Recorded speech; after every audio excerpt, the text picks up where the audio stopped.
तो हेलो दोस्तों, नमस्कार और स्वागत है आपका आज के हमारे नए वीडियो पे। तो दोस्तों, आज हम लोग बात करने वाले एक बहुत इंपॉर्टेंट टॉपिक के बारे में। आप लोगों को इस टॉपिक के बारे में बताना बहुत ज़्यादा ज़रूरी है, क्योंकि ये मेरे बेस्ट फ्रेंड की लाइफ से रिलेटेड है। आज उसका जो ज़िंदगी है, एकदम ये समझ लो कि बर्बाद होने के कगार पे आ गया है। और ये जो स्टोरी है आप लोगों के साथ मैं शेयर इसलिए कर रहा हूँ क्योंकि इस स्टोरी से भी आपको बहुत कुछ सीखने के लिए मिलेगा। अभी फ़िलहाल मैं मॉर्निंग ड्यूटी में हूँ और ड्यूटी स्टार्ट है। त्यौहार के बाद पेशेंट अभी उतना खास तो नहीं है, बट फिर भी ठीक है। तो आज की स्टोरी शुरुआत करते हैं। हमारा एक फ्रेंड है जो 2016 और 17 में बना। उसका नाम था फ्रेंड का रवि, और दूसरे वाले फ्रेंड का नाम था ओम प्रकाश। हम लोग तीनों फ्रेंड, और एक फ्रेंड और था, वो फार्मासिस्ट किया हुआ था। हम लोग चारों फ्रेंड एक साथ एक ही फ्लैट में रहते थे। 2017 का बात है ये। उस समय अपन बिलासपुर में थे। और सबसे इंटरेस्टिंग बात ये है दोस्तों कि हम लोगों के बीच बॉन्डिंग बहुत अच्छा था, अंडरस्टैंडिंग था, एक दूसरे को अच्छा समझते थे, मतलब बेस्ट ऑफ बेस्ट फ्रेंड। फिर क्या हुआ, 2017-18 फरवरी में अपन वापस आ गए अपने होम टाउन पे। क्लिनिक खोल लिए। फिर अपन अपने क्लिनिक में बिजी हो गए 5 साल तक। अपने क्लिनिक को चलाए और विलेज में भी सेवा दिए, कैंप लगाए, और जो हमारा इच्छा था अपन सब कुछ किए। मतलब जितना सस्ते में इलाज हो सकता था उतना लोगों को तक पहुंचाने का अपन कोशिश किए। उसके बाद हुआ ये कि हमारा जो दोस्त है रवि, बेस्ट फ्रेंड है, वो DMLT BMLT, Om Prakash DMLT और रवि BMLT क्या है, ठीक, बैचलर ऑफ लैब टेक्नीशियन। तो ये जो कोर्स है, इस कोर्स को करने के बाद, उस कोर्स को जब वो कंप्लीट कर लिया, वो अपने दम पे ही किया। और कोर्स करने के बाद उसका जो फीस था वो समझ लो वही 3-3.5 लाख रुपए लगा BMLT करने के लिए।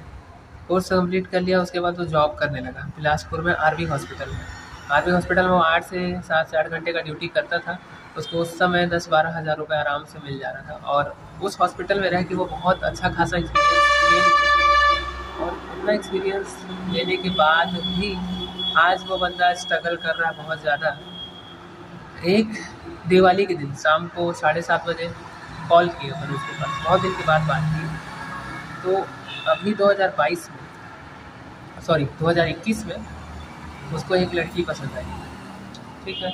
उस लड़की को पसंद करने लग गया, लाइक करने लग गया। और वो जो लड़की थी LLB कर रही है, LLB का फाइनल ईयर चल रहा है। और दोनों के बीच प्यार हो गया। प्यार होने के बाद दोनों एकदम ऐसा हो गया कि अब नहीं, अब शादी करना है। घर वाले लोगों से बात किए तो घर वाले बोलते हैं नहीं, देख ले, एक बार सोच ले, समझ ले, क्योंकि लड़की के साइड का जो फैमिली है उसमें पार्षद है, विधायक है, मतलब थोड़ा ठीक ठाक पैसा वाला फैमिली है। जबकि हमारा जो फ्रेंड है रवि, उसका जो बैकग्राउंड है उतना मतलब उतना ज़्यादा मिडिल क्लास फैमिली जो होते हैं ना, खेती किसानी वाला है। तो ये लड़का जो है पैसा बचा बचा के सेव कर करके मतलब बड़ा मुश्किल में पढ़ पाया है, BMLT कोर्स भी कर पाया है। क्योंकि पहले ये स्किल डेवलपमेंट वाला जो कोर्स होता है छत्तीसगढ़ में, वो वाला कोर्स किए, बट उसका कोई एफिलेशन नहीं रहता है। आप काम कर सकते हैं कौशल विकास योजना के अंतर्गत, बट पर्टिकुलर आपके पास रजिस्ट्रेशन नहीं रहेगा। इसलिए उस कोर्स को छोड़ने के बाद इस कोर्स में वो एडमिशन लिया था। एडमिशन लेने के बाद वो फिर उसको ये लड़की मिल गई। बात करने लगे, एक दूसरे से बात करते लोग शादी तक पहुँचा। घर वाले लोग भी राज़ी हो गए, शादी करा दिए। फरवरी में इन लोगों का शादी हुआ। ये समझ लो कि शादी हुए 6 महीना, साल भर नहीं हुआ है। और अभी दिवाली, अभी 2 दिन पीछे अपन बात की उससे, तो वो बोलता है यार तंग आ गया हूँ मैं अपनी ज़िंदगी से, डिप्रेशन में चल रहा हूँ। मुझे ये समझ नहीं आ रहा है कि मैं इतनी जल्दबाजी में फ़ैसला क्यों लिया। मुझे ये फ़ैसला नहीं लेना चाहिए था, क्योंकि जिस लड़की से आप बात कर रहे हो उसके हाव भाव को पहचानने में, उसके नेचर को समझने में थोड़ा सा समय दीजिए। आप लोगों को भी मैं यही बोलना चाहूँगा, एकदम हड़बड़ा के कोई भी डिसीजन मत लीजिए।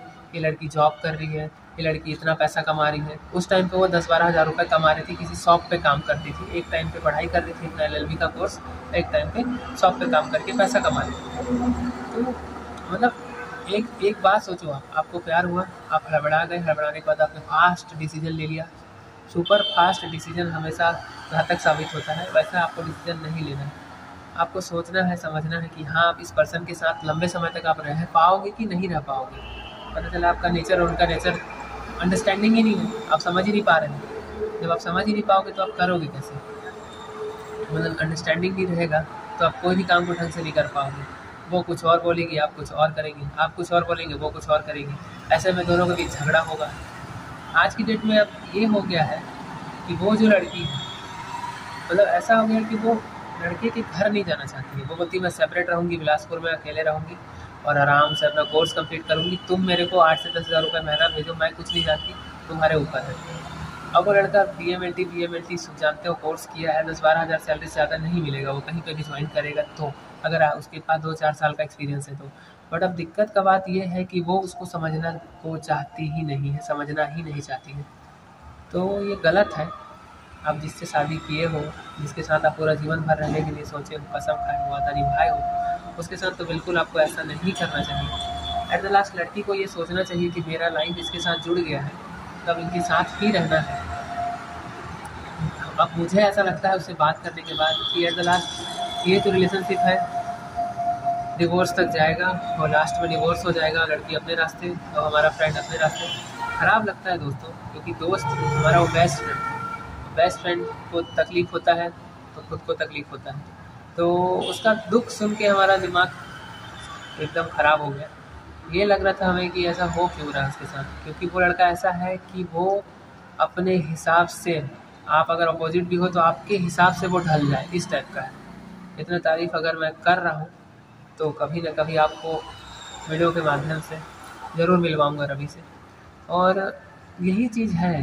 तो ये जो वीडियो है बनाने का मेन मकसद यही है कि आपके लाइफ में भी जब आप मेडिकल कोर्स कर रहे होंगे, बहुत सारे हो सकता है लड़की लोग आएंगे, लड़कियाँ आएंगी, कुछ फ्रेंड बनेंगी, कुछ गर्लफ्रेंड बनेंगी, कुछ शादी के लिए बोलेंगी। बट आपको सोचना है कि आपको किसके साथ आप अपना लाइफ बिता सकते हैं।